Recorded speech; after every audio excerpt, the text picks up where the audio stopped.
Well, thank you to my vast audience here today. Very happy to be here.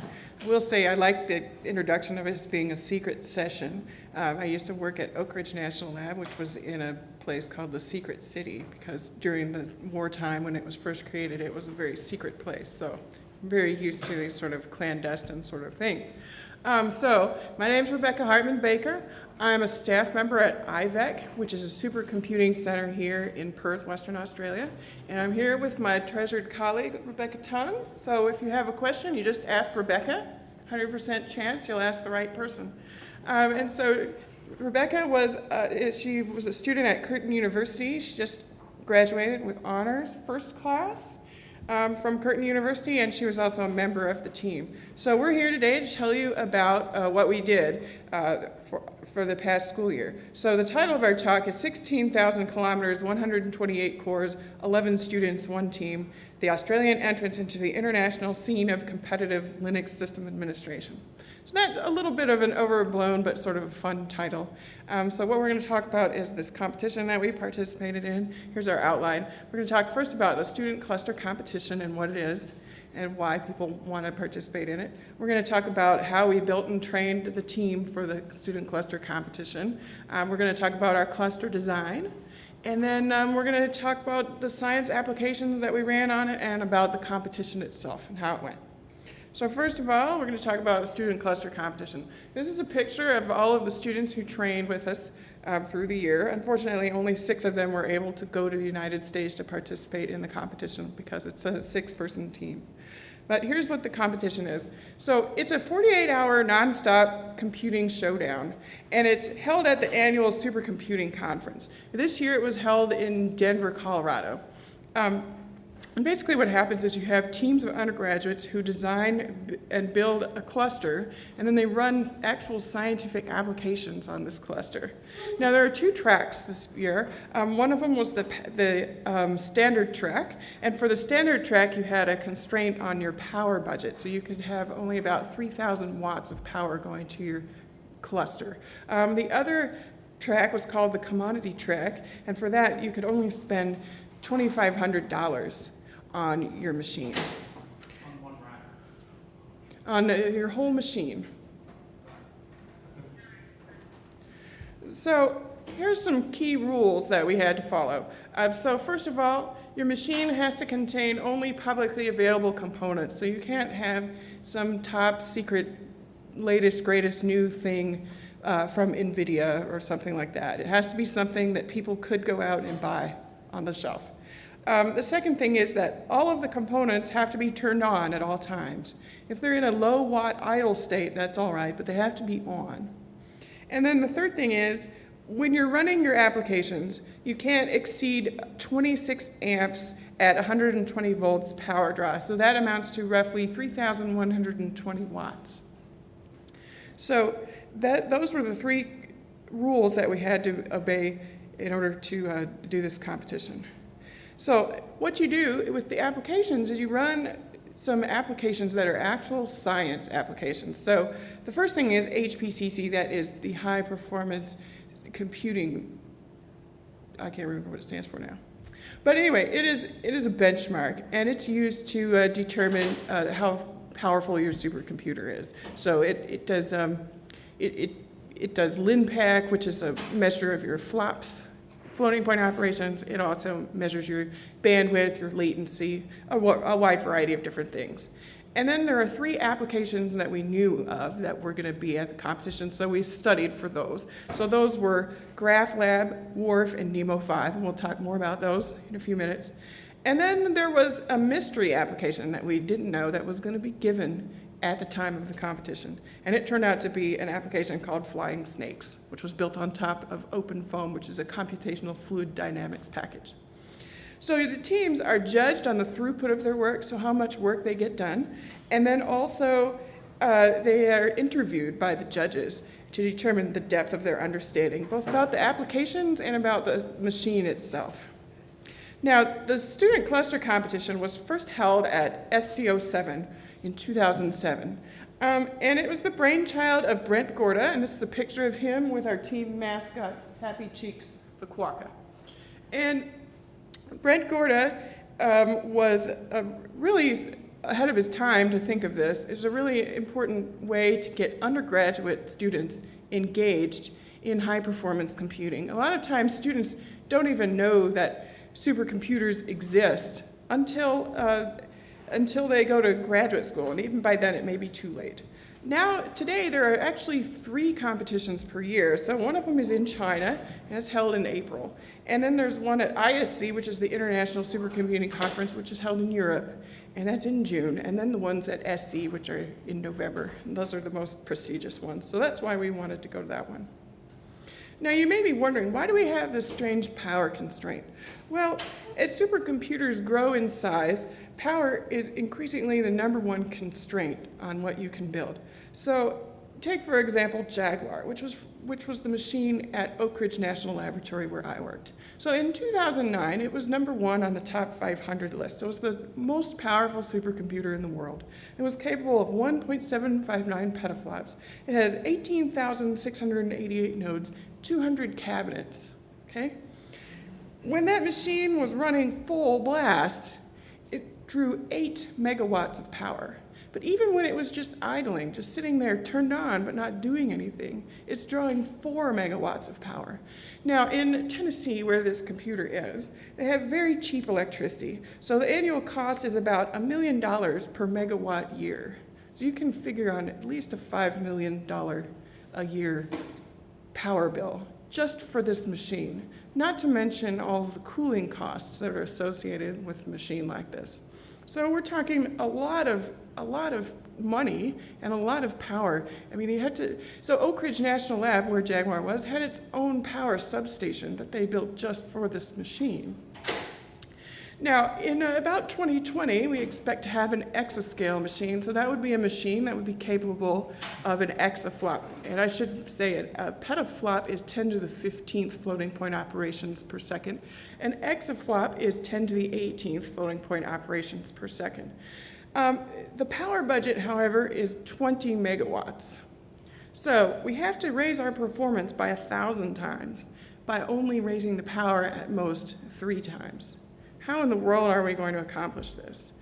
So if you look at this graph, this is a graph of the top 500 list and the power that they draw.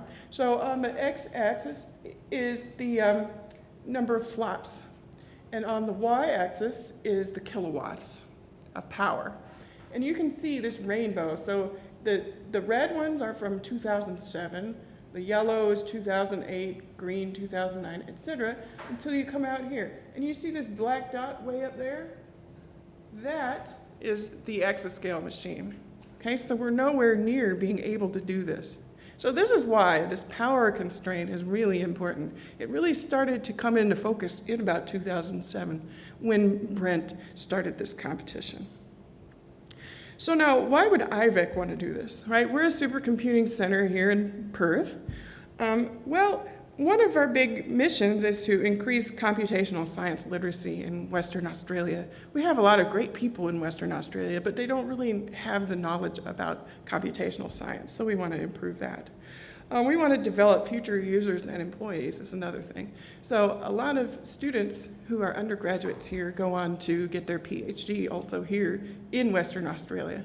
So this is a way for us to train up our future users who might be graduate students using our machines and possibly faculty members later on. We want to also train the professional workforce for the local industry. So a lot of mining companies really do a lot of computing. And so if we can train up students who have the type of knowledge that they need for that, then that'd be very helpful. Another thing is IVEC is we're trying to become a big supercomputing name in the world of supercomputing. So this is a way to kind of increase our exposure on the global scene. And then finally, it just sounded like a lot of fun. So that's why we decided to do it. All right, so moving along, building and training the team. So we know everybody likes XKCD, right? So we've got a little cartoon here. So the #1 programmer's excuse for legitimately slacking off is my code is compiling. And hey, get back to work. Compiling. Oh, okay, carry on. So this is exactly how we trained, actually. We also did some sword play. No, I'm kidding. So nobody here had ever actually heard of the student cluster competition. Fair enough. So I had to start by raising interest at our partner universities. So IVEC consists of, it's kind of an unincorporated joint venture between CSIRO and the 4 public universities here in Western Australia. So that's the nice thing, is we've got 4 universities to work with here. So I contacted the directors of IVEC at the various universities and asked them for contacts of professors who I could talk to. The first interest actually came from Edith Cowan University, which is a small user of IVEC resources, so I was actually kind of surprised. But they came up with 3 students. And then after that, it was pretty easy to get interest from the other universities because nobody wants to be shown up by their rivals in town. So the other universities followed, and by the end, we actually had 11 students who were interested. Next, we had to get sponsorship. So we got some sponsors. We got these 4 main sponsors, and it's SGI, NVIDIA, Alinea, and Rio Tinto, and I'll talk a little more about them in a second here. So the most important thing was to have a sponsor for our hardware of our machine. And so I talked with Cray and SGI. They're both big supercomputing companies that have supercomputers in our center. And SGI was actually the first one to come through and say, yeah, we're really interested. So they committed some hardware. They said they would sponsor our hardware, our cluster, and they would give us some travel money, which was really great. Then we solicited financial sponsorship from some mining companies in WA, and we were able to get Rio Tinto to commit to give us some money. And they agreed to sponsor the costs for 3 students. And then we also got software and hardware sponsorship from Alinea and NVIDIA, and I'll tell you a little more about that in a few minutes. So the hardware sponsorship was really the most important sponsorship that we needed to get. SGI was super enthusiastic about sponsoring our team. They were fantastic people. I recommend them wholeheartedly. They committed their best person in the Asia Pacific region, is what they told me, to help us. And his name was Todd. He was a fantastic guy. And Todd helped us to select our machine hardware, determine the software stack, and he helped set it up in Perth and then at the competition when we got to the competition. So when we decided to use GPUs in our cluster, we got a loan of 8 K20X GPUs from NVIDIA to put in. We received them through the academic program, so we got them for free, but then we had to return them at the end, unfortunately. Now, travel is very expensive, so this competition was held in Denver, Colorado in the United States, and so that's about as far as you can possibly go from Perth. So we budgeted $3,000 per student for travel, and that was right on. That was a very close budget. SGI committed enough for half of the team, and then Rio Tinto supported the other half of our team. So that was fantastic. Now, software sponsorship. I hadn't really planned on getting any software sponsors for the team, but it just so happened that I won a license from Alinea for one of their products. They did tell me that there were other competitors, but I wasn't quite sure. If you have to tell people that, maybe there weren't any other competition. So, but I didn't quite know what I was going to do with this software license. So instead, what I did was I proposed to them, well, why don't you sponsor a license for my team instead? And so they provided a license for their MAP and DDT products. And MAP is a simple profiling tool, and it's really, really useful. It came in handy for our team. And then DDT is a debugger for parallel programs, and it's also very easy to use and intuitive. So I think that was a great sponsorship as it turned out. Now, my team ended up being 3 computer science/games majors from ECU, 2 physics and computer engineering majors from UWA, and 1 geophysicist from Curtin, who is standing right over here. I assigned each student an area of expertise. So they all had 1 primary area of expertise, and they had 2 secondary.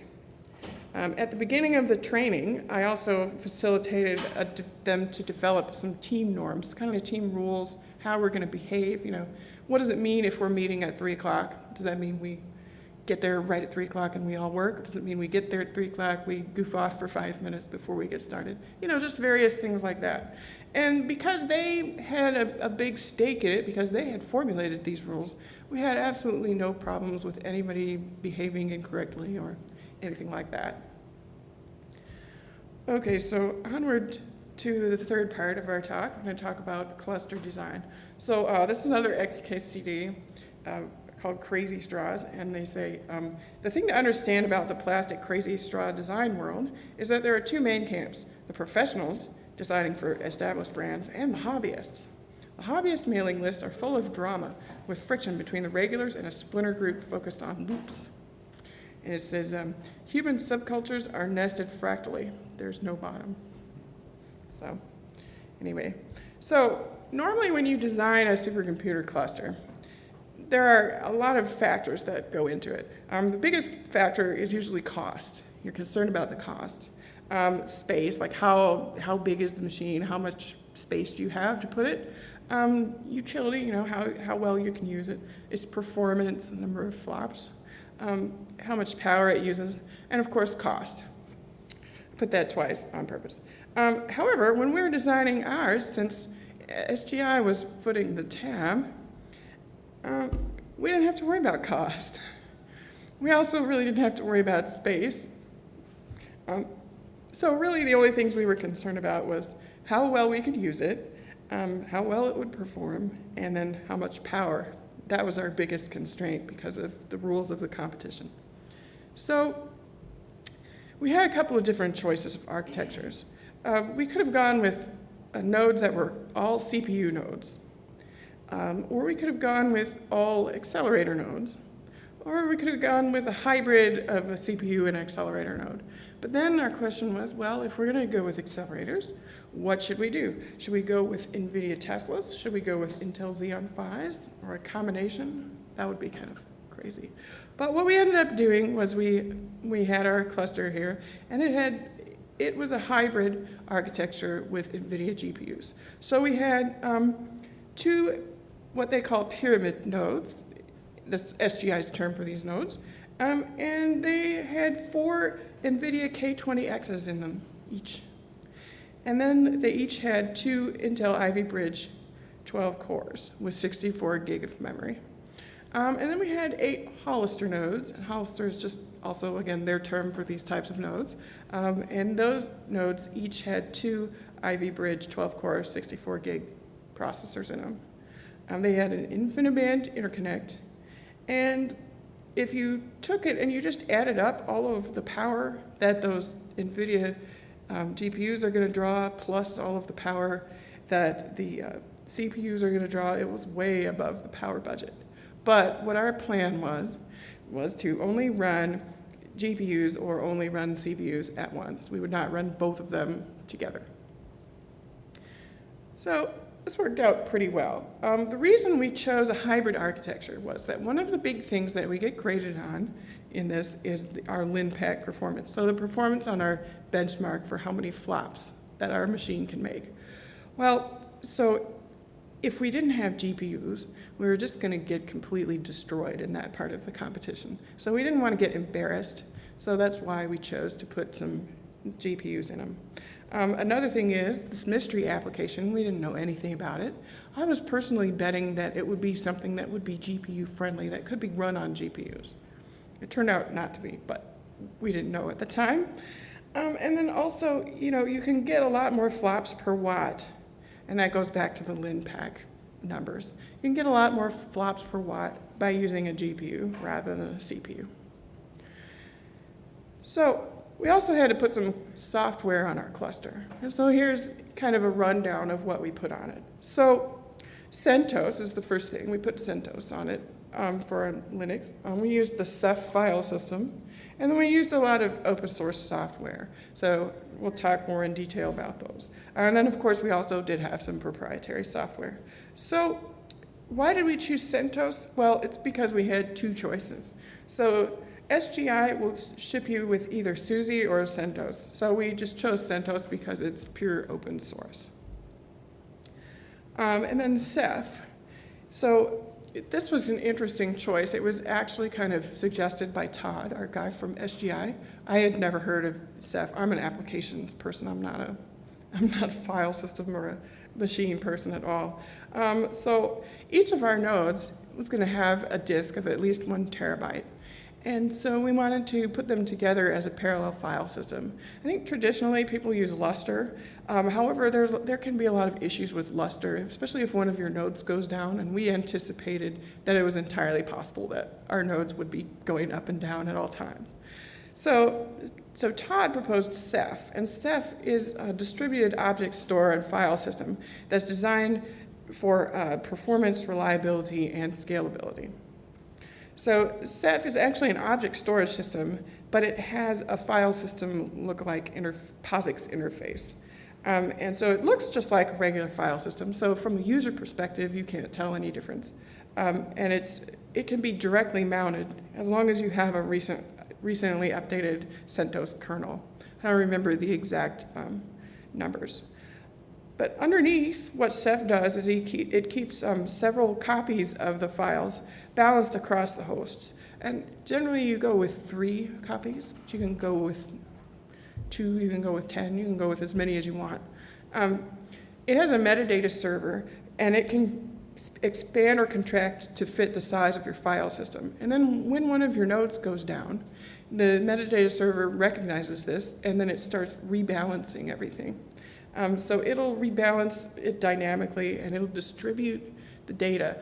In our case, our 2 pyramid nodes had smaller disks on them than the rest of the nodes. So it was kind of a weighted balance. Those were smaller disks, so they didn't get as much of the data. But Ceph was really good, and it really looked just like a regular file system, and I think we'll probably go with that again this next year. So another thing is our open source software. So we did have the GCC compiler suite on there. GCC is really great for C++ codes. It doesn't always give you maybe the optimal performance, but we definitely needed it on there in order to compile some of the codes that we were using. We also had OpenMPI on there, so that's our message passing interface library for parallel computing. And OpenMPI is what we use at IVEC on most of our machines already, so we just chose that because the students were already very familiar with that. And then we also installed some mathematical libraries that were going to be useful for these applications and possibly for the mystery application. We weren't sure what it was going to be. So FFTW is the fastest Fourier transform in the West. It's often used in applications. PETSI is some solvers for nonlinear systems of equations. That's another one that you find a lot. And then we had some data I/O formatting libraries like NetCDF and HDF5. Then we also had some proprietary software on here. So we had the Intel compiler and the MKL. And the reason we had those is because the Intel compiler, it's made by Intel for their Intel processors, and so it'll give you the best performance in a lot of cases. And then the MKL numerical library is also tuned for these Ivy Bridge processors, so it just made sense to use that whenever we could too. Okay, we also had Alinea DDT and MAP, and so as I said, Alinea was one of our sponsors, and so they gave us this license that we used on our machine also, just in case we needed it. I don't think we ended up using it at all, did we? Not during the competition, but we weren't sure what we were going to need. We also had the PGI compiler. The PGI compiler provides OpenACC accelerator support. So this is a way of using directives instead of writing CUDA code in order to use an accelerator. And we didn't know if maybe the mystery application was going to be accelerated with OpenACC, so we had that on our machine as well. And finally, we also had CUDA on there. Now, I think it's sort of open source and sort of not, but we had CUDA on there, and that was necessary for our accelerated high-performance LinPack that we ran. So switching gears now, we're going to talk about applications, and I'm going to let Becca take over here for me. All right, so as you can see, I'm the only one from the team here today because 5 of my other teammates couldn't make it because some of them's working and people holidaying down south.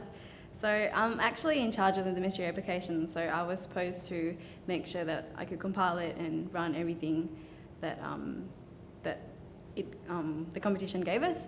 So I'm not really experts on all areas, so I'm just going to give you all my knowledge today of the other areas, and bear with me. So there were 3 applications. namely Graph Lab, Nemo 5, and Wharf. There was another mystery application, as Rebecca mentioned before, that we had to compile and run, which was only made known to us when we actually started the competition, hence mystery. So first I'm going to go through high-performance LinPack. I'll come back to this image in a while. Let me just explain it. So LinPack is a software library for solving linear algebra, and which actually makes use of the BLAS libraries, which stands for Basic Linear Algebra Libraries. It was written in Fortran and have been largely superseded by LAPACK, which runs more efficiently on modern architectures now. Parallel LinPack is the benchmark implementation that is called HPL and is used to benchmark and rank supercomputers for the top 500 list. So going back to this image, HPL can be defined as a software package that solves a random dense linear system of order n equals to z x b, or in this case a. It uses 64-bit floating point arithmetic on distributed memory computers. So the data is distributed into a 2-dimension P by Q grid of processors of size NB by NB, as you can see on your left. And where N is the problem size, P is the processor matrix rows, and Q is the process matrix columns, if that makes sense. So it uses open source libraries, MPI and BLAS, and it's used for stress testing and maintenance.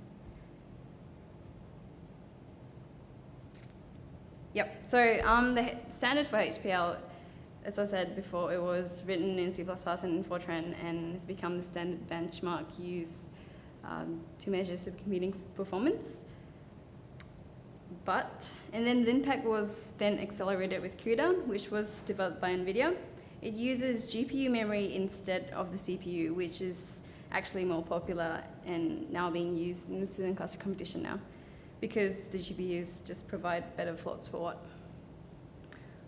So these are the scores of the LinPack. As you can see that, from 2007 all the way from 2013, we've come a really, really long way.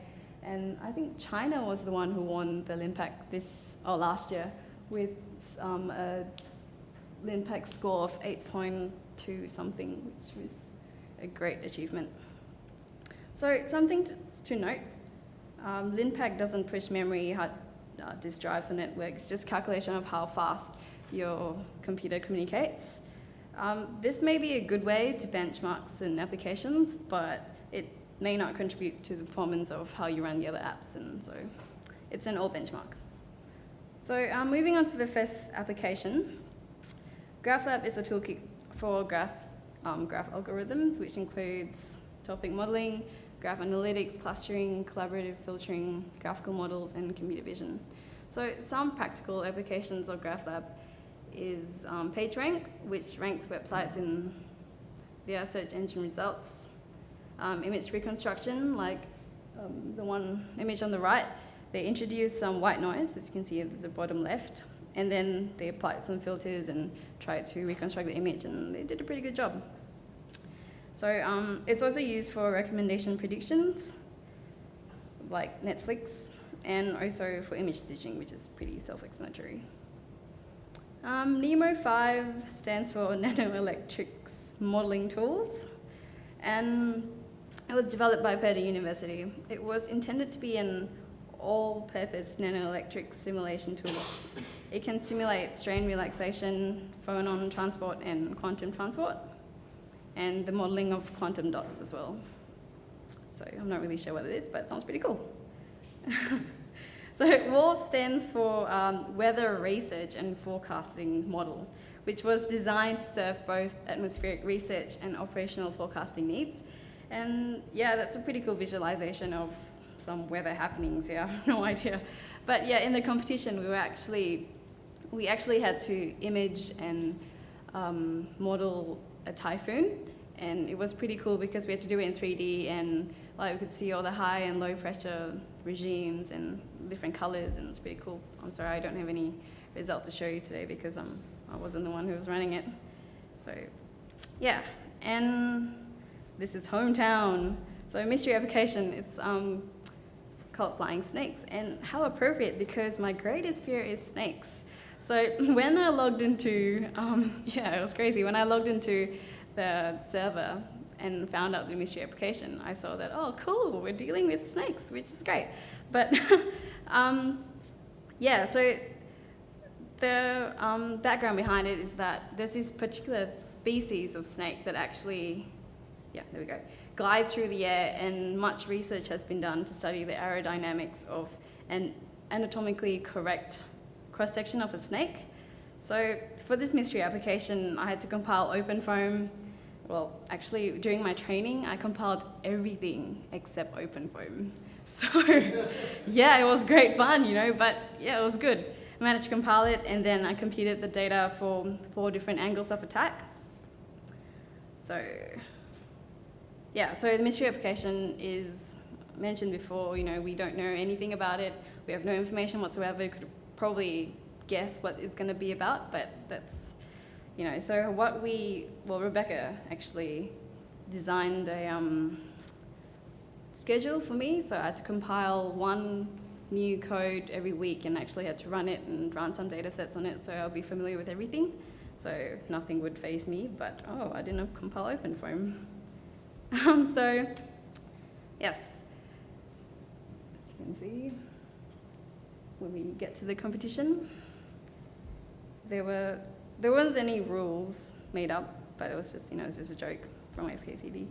So what happened was we arrived in Denver on Thursday before the competition, and we were hit with really bad jet lag, but it was we were falling asleep at 2 o'clock local time, when we were supposed to be awake. And so on the first day, we visited NREL, which is the National Renewable Energy Lab, to see the supercomputers, which is really, really cool. I've got some pictures to show you later on. So there's this big hall, and we had to set up everything. Our machine got there before we did, and we had to unpack it all and just set it up, make sure it ran. And then on Monday evening, the competition kicked off, and it's a 48-hour non-stop competition. So they also had a rule where you can't be on the floor for more than 12 hours, which kind of forces you to sleep. But, we don't tell anyone, but we didn't really follow the rule. So once the competition was over, we had a party or dinner at La Casa Bonita, which is pretty interesting if you've heard the South Park episodes. And then on Thursday, there was this professional versus amateurs competition in which all the professionals from HPC would actually compete with us. And we actually won, which was pretty surprising, even though the professionals could cheat, because they apparently had a cluster or machinery that was not legally released yet. And awesome, right? And they also had, I think, insight to what the application was, so it wasn't a surprise to all of them. The snake thing. Oh, no, it was something else, something totally different. Yeah, so, but then the rule was that us students, even though we've got different groups, we can actually work together and collaborate all our resources, but we still cannot, go above the power limit. But and then because we had better architecture than they did, even though they had the newer ones, we actually won. So that's great. Oh, they actually had an increased power allowance as well, so we were all complaining about it, but we won, so which is great. And then Friday, we flew back home Friday. So the top left is all of us at the NREL's outside NREL supercomputing facility. So we're actually standing in front of Perigene, which is their supercomputer, and it's named after a bird, I believe. And then going clockwise from there, we're actually setting up a cluster, and it's Todd in the black, helping us to set it up. And then moving down from there, the pictures at the bottom are actually of those of the commodity track, which Rebecca mentioned before, and they had money limit, that's right. So we had the power limit, and they had a budget limit. So it was pretty cool because some of these people were really innovative. They actually stored their computers in those filing cabinets and actually cut out holes for their fans, so that's pretty innovative. And some people just have them on the table. The image on the left is of the person, what was his name? Bill Grubb, yes. He was the chairman and kicked off our student competition with Happy Chicks, of course. And then moving down to that picture, that's us and, you know, chatting away while Todd's working away. And we actually, some of my teammates came up with this game called Super Pong, where you actually had to beat the supercomputer. So they actually wrote a code in which it would be almost impossible to beat. So you play against a computer, and every time you gain a point by bouncing your ball off your paddle, the computer would split their paddles into two and add more balls. So it would be, you know, really hard to beat it, but I did, and some of us did, which was great. It was good to attract the crowd and, you know, to let them know what we're doing. And then on the top right, that's, what was that? Ah, yes, that was the results of the highest lin pack. You can't really see, but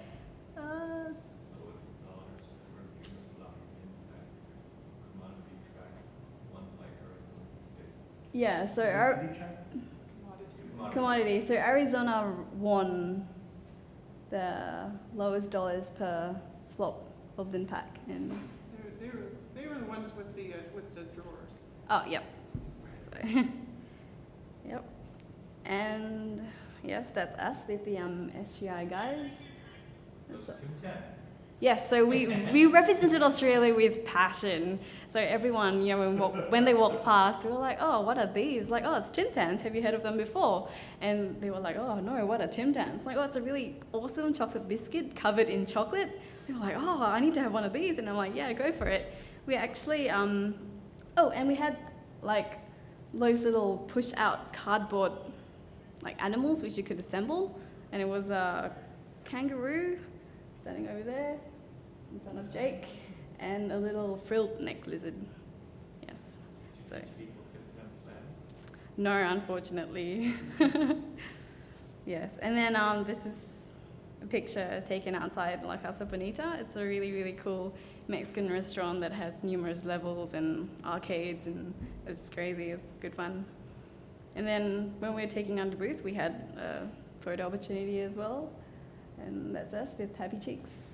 We wanted to bring the sign back home, but we just couldn't fit it into any of the luggages. And yeah. No, and it's way too big for oversized luggage as well, so we just left it there. So yeah, we didn't do too bad. The champion was University of Texas, which also won the year before, which is really good. It's really hard to maintain a winning standard. And well, the other rankings weren't given, but we were in the middle of the pack, so that's not too bad for a first try, we think. And all of us learned so much. We always joke that our learning curve is actually exponential, where we actually learn the most in the first 24 hours of the competition, because everything just started crashing. We didn't have any help from the coach at all, because once the competition starts, the coach has to back off, and it's just us and our knowledge. And yeah, it was really tough, but it was really, really good fun. It's such good exposure. And yeah, and the coach plans to coach another team for 2014. There were 8 teams in the standard track and 4 teams in the commodity track. And yeah, if you have any questions, you can visit these websites. And that's it from us. Yes? When you said you were using the Intel compiler for performance, yep. Did you find any problems with makefiles in these, or was the compatibility between them fine? No, well, actually, it was pretty alright. Like, I think we just knew how to handle them, yeah. How many of your architectural choices actually mattered when it came to the competition, and how many of them? So, Rebecca, can I have you repeat questions as well, just after you? Okay, yeah, sorry. So how many of the architectural decisions that you made and the software stack decisions you made, how many of those were actually important, and how many of them did you discover later really didn't matter? So how many architectural considerations actually mattered that contributed to our competition? Well, we designed our cluster so that we wouldn't win the lin pack, but we would be able to perform well on the applications. So I think, Like the file system, for example, how important was your file system choice? sorry, what? The file system choice, for example, how important was that? How important was the fastest? The file system. Oh, the file system. Oh, it was great. It was really, really good because our nodes, for some reason, just kept crashing. And our node 1 was our head node. And every time our node crashed, Ceph would just automatically, okay, so they'll redirect all our data that was on that node and actually, after a few minutes, back it up again. And so reboot the node on its own. And yeah, Ceph has come through for us so many times. And You without said that. you had half the time you'd run the GPUs for GPU-intensive tasks and half the time you'd run the CPU, or you'd run either the GPUs or the CPUs. How important was that architectural decision? Well, it was pretty important because, like, Did you use the GPUs for anything except Linux? I think the boys did use the GPUs for Wharf, but other than that, it was silent because everyone just used CPUs because that's what we were accustomed to. When we're using IVX resources, when we're training the entire year, we hardly use GPUs. We just mainly use CPUs. So, yeah. Does that answer your question? Yes. What's a 2 times that? Don't know what to do next. So it's when you bite like diagonal opposite ends of your Tim Tam, and then you dip it and you sip up hot tea, and then you just put the entire thing in your mouth. Yeah. Okay. Yeah, and then it just melts and disintegrates, which is really cool. How did the team cope, I guess, personally with time and pressures and that sort of stuff? How did the team cope with the time and pressure? Well, we tried as hard as we could to, if we weren't tired, if we weren't deathly tired, we would try to be at the stand and, work as hard as we can. But we usually assign shifts. So, and there was also a rule that there are no more than 2 people, no less than 2 people at the stand during closing hours. So no person had to be alone. So, but it was, we handled it fine. We will do it again, definitely. Yes. What's the most important thing to learn from the other competitors that you didn't know when you got there? What's the most important thing that I learned from the other competitors? Well, don't look to the left and right, just do what you do and be confident of, what you can do, because that just pulls you through. Keep your head down and do what you Yeah, keep your head down. Don't listen to what other people might be saying. And yeah, also collaborate. Don't be afraid to ask, because I had I had heaps of trouble compiling OpenFilm because I haven't compiled it before. And so I actually went to the other teams and I'm like, can you help me? Is that, I don't mean to be, like, I can't steal your results, obviously, but, can you please give me a few tips on how to progress and stuff, so. Do we have one more question? Yeah. Was Carbon as good as Hartman makes it out to be? I think it's the company that makes it. Yeah. So, yeah. That's great. Yes, sorry, you had a question? What level of documentation did you get from the ministry at, and were you allowed internet access? We're only allowed local internet access. So, but we couldn't access our computer from a remote server. So we couldn't be sitting back at our hotel rooms trying to crack codes. We actually had to be there and connect it via the cable. And there were actually firewalls in like the committee were actually you had like. outgoing access, but you couldn't get in. So you could use the internet for research. Yeah, you could, but you couldn't actually just like someone from Australia can actually log into your machine and help you with it. So yeah. Good cheap. Yeah. Oh, that's alright. Cool. Rebecca Tung?